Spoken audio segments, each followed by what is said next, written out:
Hello everyone. Good morning all of you. Welcome to chemistry classes with your Daljeet sir.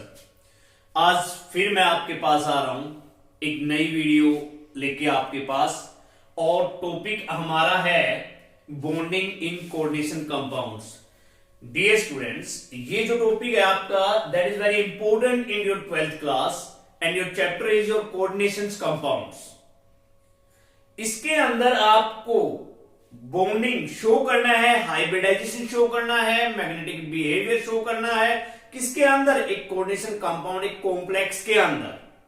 जब हम बात करते हैं, एक्सप्लेन करते हैं नेचर ऑफ बॉन्डिंग को एक्सप्लेन करते हैं या स्ट्रक्चर ऑफ कोऑर्डिनेशन कंपाउंड्स को, तो हमारे पास अनेक scientist, many scientist to give different theories and different theories about the relation coordination compound. These are valence bond theory, CFT crystal field theory.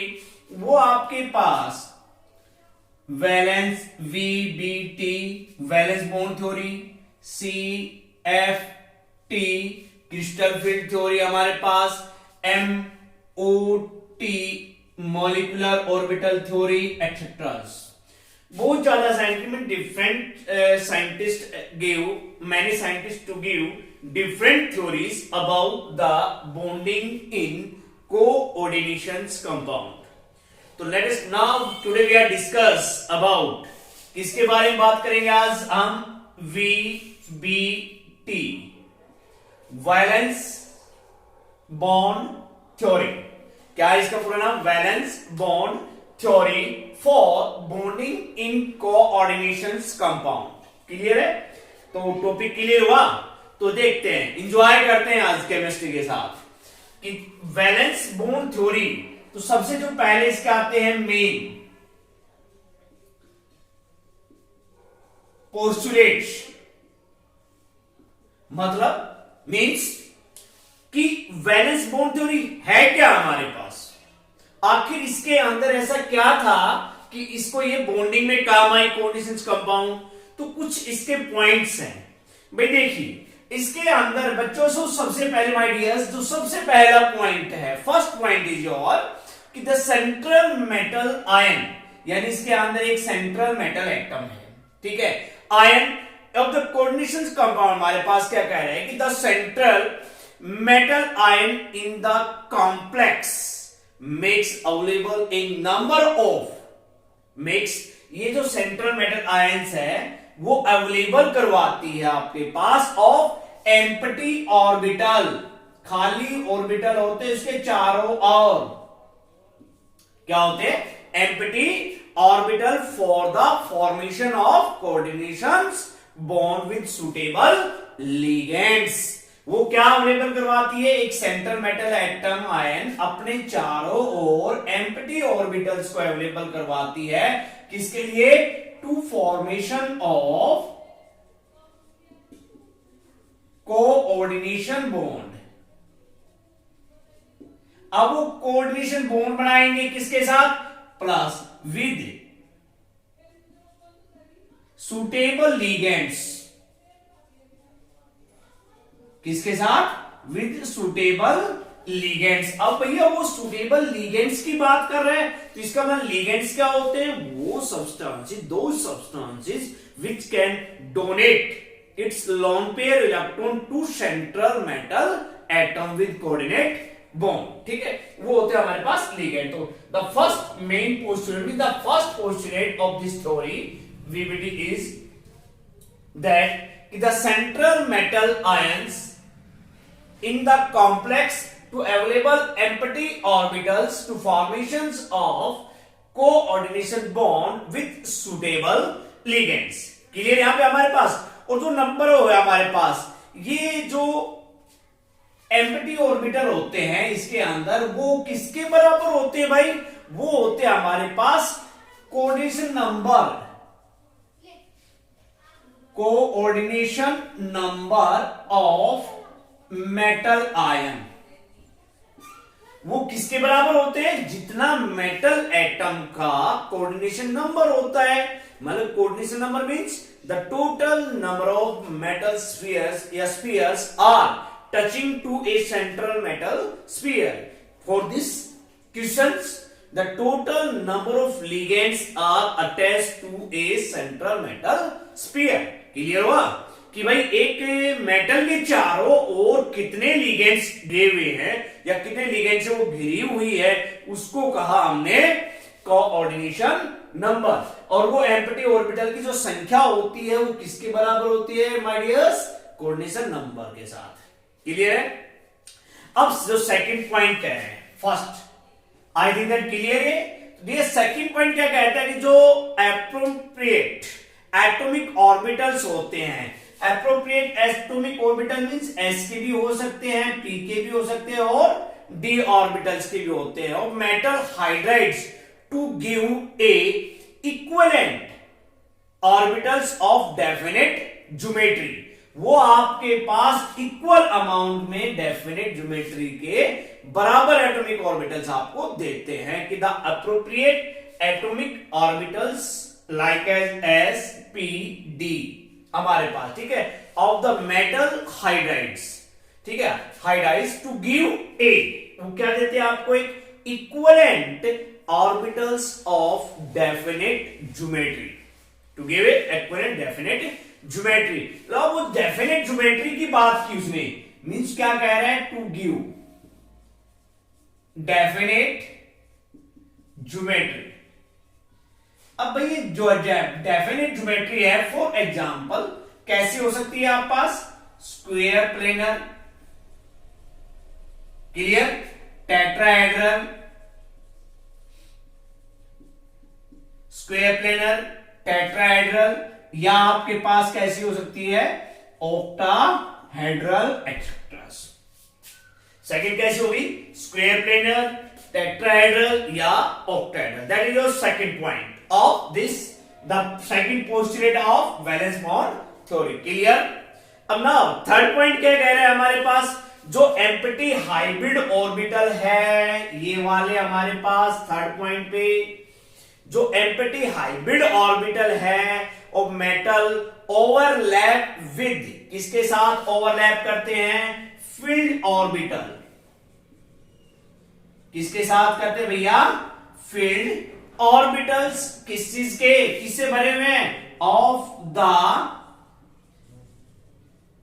Ligands, field of the ligand, from किसके द्वारा भाई? From metal ligand.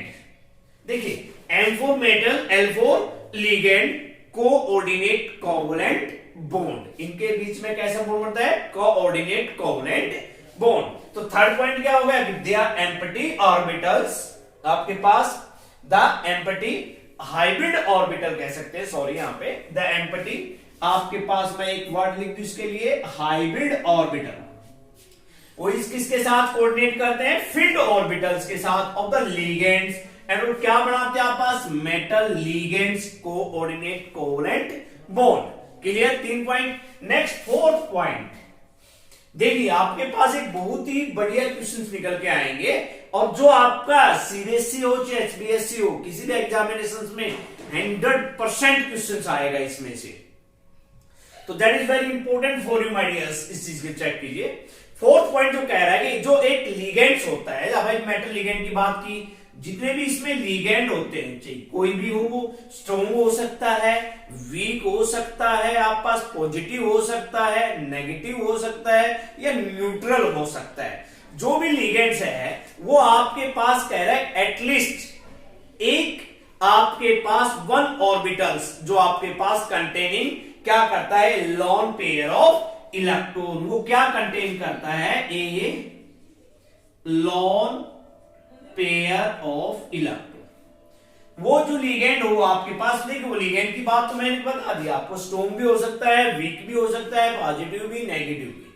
Clear? अब वो ligand क्या कह रहे हैं भैया आप पास कि वो कंटेन करता है आपके पास एक लोन पेयर ऑफ इलेक्ट्रॉन। तो इसका मतलब उनके पास क्या होना चाहिए? एक लोन पेयर ऑफ इलेक्ट्रॉन, यानी कि इस ligand has at least 1 orbitals, at least 1 orbital. और वो 1 ऑर्बिटल के मतलब डोनर एटम के लिए देने वाला हो। लिगेंड का मतलब आपको पता है भैया, कि डोनर है, देने वाला है किसको, सेंट्रल मेटल एटम को। अब भाई वो डोनर है, दे रहा है हमारे पास containing at least one lone pair of electron. These are the fourth point हमारे पास, ठीक है।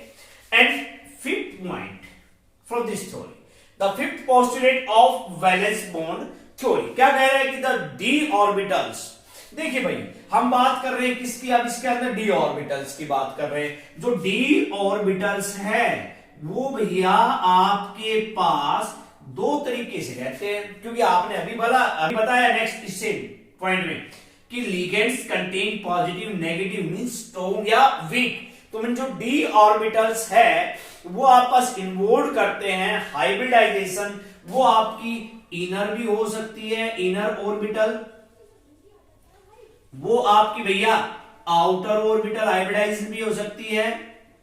वो आपके पास दो टाइप्स की लेगा, या तो लेगा इनर या लेगा आउटर हाइब्रिडाइजेशन से। तो जो इनर ले रहा है उसके पास हमारे पास क्या ले रहा है, वो n-1d रूल ले रहा है, और इसके अकॉर्डिंग कौन से ले रहा है भाई, वो nd के रूल से, ठीक है। ये हमारे पास क्या है n-1d, ठीक है आप पास। और आउटर के लिए ऑर्बिटल के लिए क्या ले रहा है, दो। तो इसका मतलब लिगेंड्स को हमने क्लासिफाई किया तो आउटर नहीं गया ऑर्बिटल कॉन्फ़िगरेशंस में आ गया, एक इनर ऑर्बिटल्स में आ गया, ठीक है, coordinations compound. So these are the five main postulate which tell us about valence bond theory for bonding in coordinations compounds. ये आपके पास 5 पॉइंट थे, ठीक है, 5 पॉइंट्स। अब नेक्स्ट जो टॉपिक इनसे रिलेटेड है, अब हम जो 5 पॉइंट जो भी पढ़े हैं हमने इनके बारे में देखते हैं, इनको यूज करके देखते हैं, इनके एग्जाम्पल लेते हैं, शेप बना के देखते हैं इनकी, ठीक है।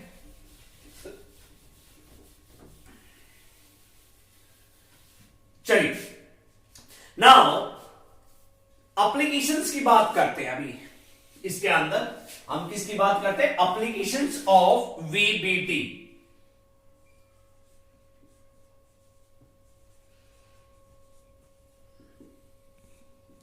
Of valence bond theory, clear. अब बात करते हैं एप्लीकेशंस की। देखिए एप्लीकेशन जो बात कर रहे हैं ना हमारे पास, तो इसके कुछ एग्जाम्पल है वैलेंस बॉन्ड थ्योरी के, वो हमारे पास क्या जाते हैं भाई। हमने अभी बात की थी लगभग third point I tell you कि they give the different types of shapes like as square planar, like as tetrahedral,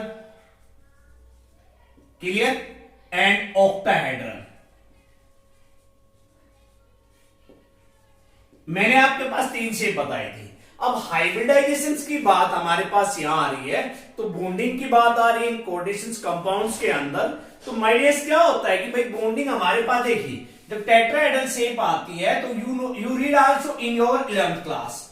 तो हाइब्रिडाइजेशन कैसे होती है हमारे पास, sp3 यानी 1 s orbital and 3 p orbitals आपस में मिलते हैं और फॉर्मेशंस करते हैं, आपके पास एक शेप बनाते हैं। कैसे बनाते हैं, टेट्राहेड्रल, क्लियर है पॉइंट।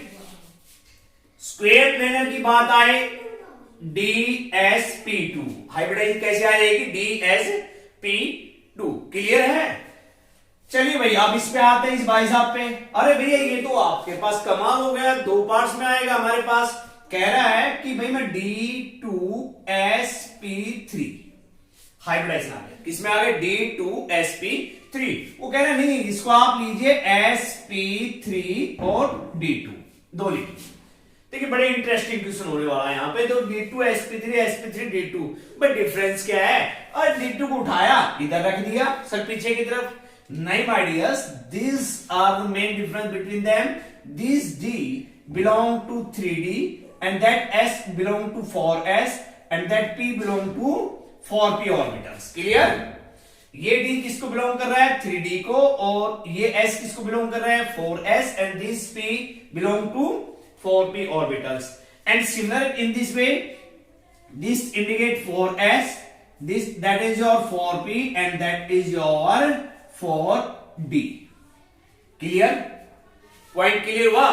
देखिए शेप की बात करेंगे, शेप तो दोनों के दोनों ऑक्टाहेड्रल शेप बना रहे हैं हमारे पास, स्ट्रक्चर बना रहे हैं ऑक्टाहेड्रल, सॉरी स्ट्रक्चर बना रहे हैं हमारे पास। चलो मैं एक एग्जांपल लेकर देखते हैं, चेक कर लेते हैं। फॉर एग्जांपल एक जो क्वेश्चन पेपर में जो आपका क्वेश्चन आएगा आपके एग्जाम में, अब हम वहां बात कर लेते हैं। फर्स्ट क्वेश्चन तो complete, what are the main postulate of valence bond theory. वो मैंने आपको पांचों करवा दिए हैं, ये भी बता दिया। अब हम एप्लीकेशंस पढ़ रहे हैं। फॉर एग्जांपल लेते हैं जिनका कोऑर्डिनेशन नंबर 6 हो। हम ऐसा कोई एग्जांपल लेते हैं जिनका कोऑर्डिनेशन नंबर क्या हो, 6 हो। भाई साहब इसमें देखिए, अरे भैया इसका आंसर क्वेश्चन में छिपा हुआ है। फॉर एग्जांपल हमने लिया CRMS36, ठीक है, CRMS36 और ऊपर क्या लिख दिया 3 पॉजिटिव। देखिए ये एग्जांपल मेरा आंसर तो भैया यहां पे है 6। कितने लिगेंड्स हैं, ये सेंट्रल मेटल एटम है और दीज आर लिगेंड्स। क्लियर हो गया। अब भाई जुड़ रहे हैं, कह रहे कि इसका कोऑर्डिनेशन नंबर कितना हो गया 6, क्योंकि सेंट्रल मेटल एटम से 6 जुड़ रहे हैं इलेक्ट्रॉन हमारे पास लिगेंड्स, तो इसका कोऑर्डिनेशन नंबर कितना हो गया 6 हो गया। पहले बात क्लियर हुई। अब आंसर की बात करते हैं। आंसर तो ये रहा हमारे पास, देखिए 6 है, 6 के लिए तो ये रहा हमारे पास D2sp3 या sp3d2। तो एक बात तो क्लियर हो गई, हाइब्रिडाइजेशन या तो आपकी आएगी D2sp3 या आएगी sp3d2। चलो चेक करते हैं विच इज करेक्ट आंसर, ठीक है। अब इसमें देखते हैं क्या आंसर हमारे पास। तो सबसे पहले हमारे पास छोटा सा रूल है, आपके पास एक सिंपल सा है बेटा, आप सभी जानते हो इसको। बट सबसे फर्स्ट रूल, क्या इसका हम नाम लिख सकते हैं, व्हाट इज द नाम। क्रोमियम है, क्रोमियम का एटॉमिक नंबर कितना है डियर्स 24। कितना एटॉमिक नंबर है 24। क्लियर है हमारे पास।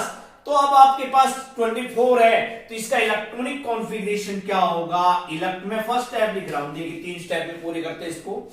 Electronic configuration of chromium is, लिखते हैं आर्गन 3d5 4s1। बात क्लियर कीजिए, सही यहां पे हमारे पास क्लियर है। अब भाई यहां पे मैं निकालता हूं कि फर्स्ट हमारे पास इनको लिखते हैं किसके अंदर, ऑर्बिटल्स के अंदर। बच्चों हाइब्रिडाइजेशन का फर्स्ट रूल क्या कह रहा है कि कभी भी जो इनर ऑर्बिटल है they do not participate in hybridisation. Clear. तो we can write D in case of orbitals. ये देखिए 1 2 3 4 5 ऑर्बिटल है। D contains 5 orbitals, S contains 1 orbital. These are 3D and that is 4s. And hybridization means due to formations of new hybrid orbitals. तो next higher energy cell, तो मैंने क्या लिख दिया 4p। Clear है। अब बेटा देखो इसमें क्या है, D में कितने ऑर्बिटल हैं 5, सॉरी इलेक्ट्रॉन कितने D में 5, 1 5 हो गए। क्लियर है।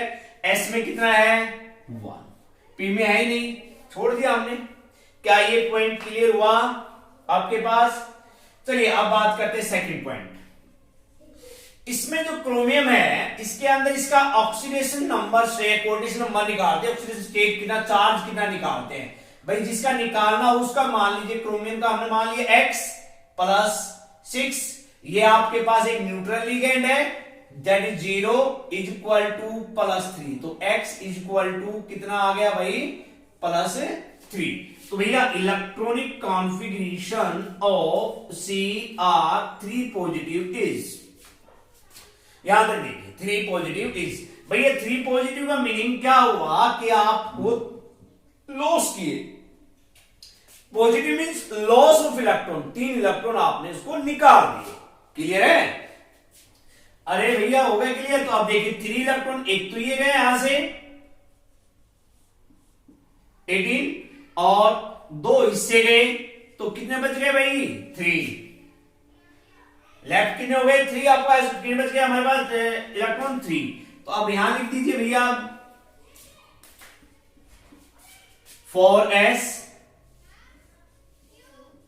4p, 3d 4s और 4p। भाई कुछ बात बड़ी यहां पे। अब देखिए 3d3 1 2 और 3। I can write this. Clear यहां पे। Third point, hybridisation of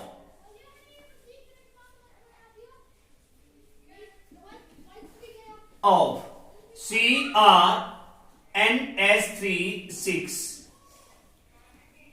3 positive is. अब यहां हमारी मेन है, देखिए अब हमारे पास काम कौन करता है, अमोनिया काम करता है। अब ये देखना पड़ेगा कि अमोनिया हमारे पास एक स्ट्रॉन्ग लिगेंड है या वीक लिगेंड्स है। और भाई ये स्ट्रॉन्ग होता तो भाई एक बात बताइए, तो इसके पास एनर्जी ज्यादा होती तो क्या करता, दूसरे के साथ कोलाइड करता, अपने ऑर्बिटल को छोड़ के दूसरे के साथ क्या करता, पेयर अप करता। ठीक है, अब ये क्या है, वीक है हमारे पास, NH3 क्या एक वीक लिगेंड है, और वीक है तो भाई मैं लिख देता हूं यहां पे, देख लीजिए आप, वीक है तो इसका मतलब जो इसके इलेक्ट्रॉन है ना, जो ऑर्बिटल में इलेक्ट्रॉन है ये ऐसे के ऐसे ही रहेंगे, वो ऐसे के ऐसे ही रहेंगे। दे do not participate in another orbital, another electron. उनके पास एनर्जी है ही नहीं कि वो उठकर चले जाए। अब भैया लेट्स सपोज दैट आपको खाने के लिए मैं 5 दिन खाना ना दूं, क्या हमारे शरीर में जान रहेगी, हम वीकनेस रहेंगे, कमजोरी महसूस करेंगे। तो भैया इनके पास भी एनर्जी कम है, और एनर्जी कम होने के कारण ये यहीं के यहीं रह जाएंगे। They do not participate in hybridisation. तो it means for this types लिखते हैं भैया हमारे पास यहां पे, ये लीजिए मैंने डी का लिख दिया, that is your 3D and that is your 4S and that is your 4P। Clear, 1 2 and 3। तो these six ammonia ions are lies here, 1 2 3 4 5 and 6, and these 6 are participate hybridization D2sp3। तो that is your correct answer is your D2sp3 hybridization। तो बात clear हो गई। अब D2sp3 hybridisation हो गया तो भैया ये तो तीनों लोन पेयर भी हैं, खाली भी हैं, देखो पेयर अप नहीं है, एक एक ही है एक ऑर्बिटल में। तो देखो भैया शेप, इनकी ज्योमेट्री तो हो गई कौन सी, ऑक्टाहेड्रल। ज्योमेट्री क्या हो गई, ऑक्टाहेड्रल। अब ये कह रहे को this complex contain 3 unpaired electron, it means it is paramagnetic in nature. तो भाई यहां पे लिख देता हूं मैं, यहां पे नीचे, that is your paramagnetic in nature. देखिए 3 चीजें आपसे इससे क्लियर हुआ इस पॉइंट क्वेश्चन से। First your geometry, second your coordination number, third your nature, magnetic nature, fourth your hybridisation, that is your hair. Clear, first is your coordination number क्या है 6, shape का ज्योमेट्री कैसी हो गई, ऑक्टाहेड्रल। थर्ड क्या आ गया हमारे पास, D2sp3 हाइब्रिडाइजेशन आ गई। नेचर कैसा आ गया, पैरामैग्नेटिक। अरे भैया पैरामैग्नेटिक सब्सटेंस नहीं है, दो substance which contain lone pair या extra electron in their outermost shell. अब पैरामैग्नेटिक है तो इसका मतलब ये कलरफुल रहेंगे। कैसे रहेंगे हमारे पास, ये कलरफुल रहेंगे। ठीक है, तो इस प्रकार से आपके पास एक क्वेश्चन आपके एग्जाम में 100% आएगा एप्लीकेशन ऑफ VBT में से। एंड आपसे पूछा जाएगा कि भैया ये कॉम्प्लेक्स है, आप हमें इसका नेचर बताइए, इसकी ज्योमेट्री बताइए। तो I think that you can do easily. चलिए एक एग्जांपल और ले लेते हैं। ठीक है, एक एग्जांपल और लेते हैं, और that is your example. Next example I will take it.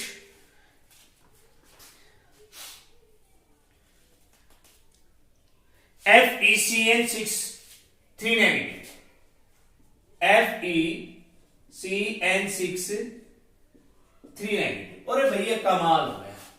Cn जो हमारे पास है, Cn इसका नाम क्या है, सभी पता है, साइनाइड। क्या नाम है, साइनाइड। अकॉर्डिंग टू N के अकॉर्डिंग ये हो गए nitrile. Clear, but in this case cyanide act as a ligand, strong ligand. यहां पर ये क्या बिहेव कर रहा है, एक स्ट्रॉन्ग लिगेंड का बिहेव कर रहा है। तो भैया 2004 रूल्स में ऑर्गेनिक केमिस्ट्री में चेंजमेंट हुआ था हमारे पास केमिस्ट्री में, तो वहां पर इको हटाकर क्या लगाया गया, O। तो भैया इसको हम क्या कहेंगे, साइनाइडो। क्या कहेंगे इसको, साइनाइडो। Hexa cyanido ferrate. जब एनायन हो तो पीछे एलिमेंट जो मेटल है उसके पीछे क्या लग जाता है, 8 लग जाता है। आइड आइड हटकर क्या लग जाता है, 8 लग जाता है। आइड और आइड इनको हटाकर क्या लग गया, 8 लग गया। हेक्सासाइनाइडोफेरेट थर्ड आयन, अब निकाल लो थर्ड कैसे हो गई, इसकी निकालनी है मेटल की। भाई हमारे पास oxidation state x plus 6 minus 1 equal to -3। तो भैया साइनाइड क्या होता है, Cn negative, x -6 equal to -3 और x इक्वल टू +3। तो यानी कि आयरन की ऑक्सीडेशन स्टेट कितनी आ गई बच्चों, Fe3 पॉजिटिव। अब हमारा तो वही रूल, फर्स्ट पॉइंट पहला कि भाई इलेक्ट्रॉनिक कॉन्फ़िगरेशन ऑफ आयरन क्या हो गया बच्चों, एटॉमिक नंबर कितना होता है इसका, 26, आर्गन 3d6 4s2। चलिए आपने इसको इस प्रकार से लिख दिया, ये हो गया 3d और ये हो गया 4s and that is your 4p। Clear, D में contain 6 electron, 1 2 3 4 5 and 6 and S contain 2 electron. अब सेकंड पॉइंट किसका, इलेक्ट्रॉनिक कॉन्फ़िगरेशन ऑफ किसका लिखे बच्चों, Fe3 पॉजिटिव का। Electronic configuration of Fe3 positive. तो भैया 3 पॉजिटिव मींस क्या हो गया, आपको पता है, you know that positive means loss of electron. तो इसका मतलब इन्होंने 26 में से 3 को लॉस कर दिया, कितना बच गया 23, कितना बचा आपके पास 23। तो भाई साहब क्या हो गया हमारे पास, देखते हैं, आर्गन क्लियर, 2 यहां से लॉस हो गए, S से आउटर सेल से लोअर एनर्जी है, और एक D से चला गया, क्या बच गया 3d5 and that is your 1 2 3 4 5 4s and 4p, that is your 3d 4s and 4p। Clear, 5 का इसके इलेक्ट्रॉन भर दीजिए, 1 2 3 4 एंड 5। यहां तक तो इजी है, आप आसानी से कर सकते हो। भाई ये पहले 1 मार्क्स क्वेश्चन अभी आपके पास सीबीएसई में राइज हो रहा है, अभी 2 मार्क्स 3 मार्क्स में आए, तो यहां तक कोई दिक्कत नहीं है हमें। थर्ड पॉइंट पे थोड़ा सा ध्यान देना है हमें कि ऑन हाइब्रिडाइजेशन, जो मैं वर्ड लिख रहा हूं मैं आपके पास, on hybridisation of Fe complex क्या गिवन है, FeCN6 और 3 नेगेटिव इज। अब हमें हाइब्रिडाइजेशन करनी है। देखो मैंने शुरू में कहा था आपसे माय डियर्स, जो Cn है ये आपके पास एक स्ट्रॉन्ग लिगेंड है। और भैया एक बात बता दूं आपको, जिसके पास एनर्जी ज्यादा रहेगी वो क्या करेगा, दूसरे के साथ जाएगा। तो ये क्या करेंगे भाई साहब, इसके जो इलेक्ट्रॉन है वो हाइब्रिडाइजेशन करेंगे, तो क्या करेंगे, एक दूसरे के साथ पेयर अप करेंगे, ठीक है। और आपके पास क्या बन गया भाई, देखो 5, ये 4s and that is your 4p। देखिए इलेक्ट्रॉन यहां गए, पेयर अप हो गए, ये भी पेयर अप हो गया, और एक इलेक्ट्रॉन ये बच गया, 5 ही थे।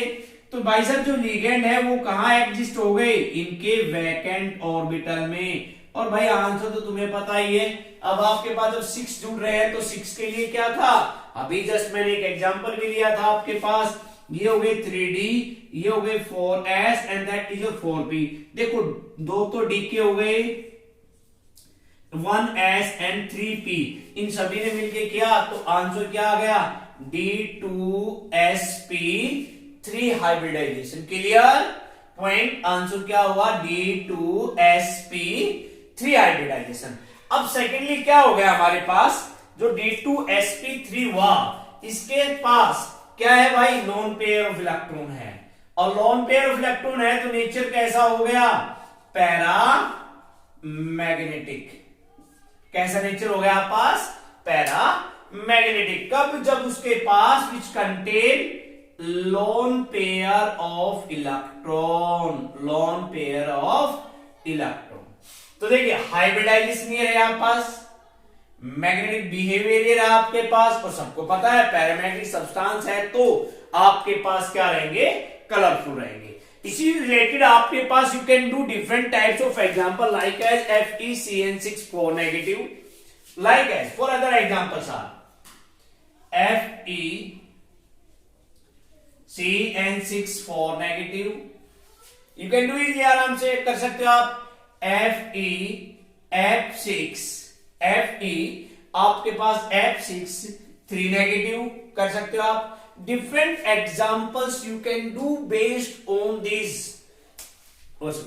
On this valence bond theory. तो my dears, that is very important questions in your examinations. You can do easily in this way. You can write in your examinations, you can write these 3 steps also. First step is your simple electronic configuration, second is your oxidation state ke according, third is your hybridization, and you can get 1 marks, and that is very important questions. That is your today's topic, Vettel आपके पास valence bond theory and its applications. Thank you.